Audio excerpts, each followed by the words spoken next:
রাঙ্গামাটির লংদু উপজেলার বগাচত্বর ইউনিয়ন। সবুজ শ্যামল ছায়া ঘেরা এই জনপদে রয়েছে ইটের রাস্তা, শিক্ষা প্রতিষ্ঠান ছাড়াও রয়েছে বিভিন্ন উপাসনালয়। ২০২০ সালে এই ইউনিয়নের ২টি ওয়ার্ড বিদ্যুৎ পরিষেবার আওতায় আসে। এতে বদলে গেছে এলাকাটি।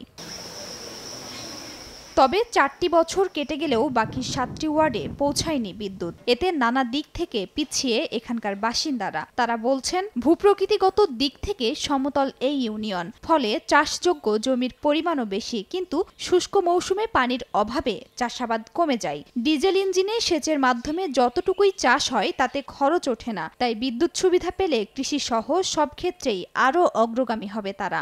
আমরা ২০-৩০ হাজার লোক আমরা এই কারেন্ট থেকে বঞ্চিত।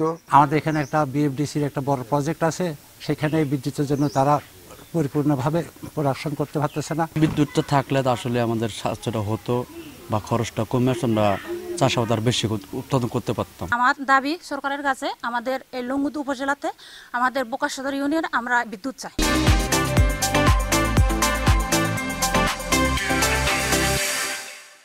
তবে কবে বাকি ওয়ার্ডে বিদ্যুৎ সুবিধা পাবে তার কোনো উত্তর দেয়নি সংশ্লিষ্ট কর্তৃপক্ষ।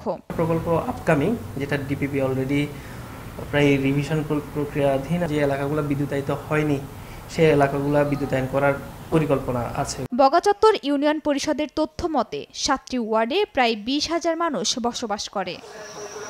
সময় সংবাদ, রাঙ্গামাটি।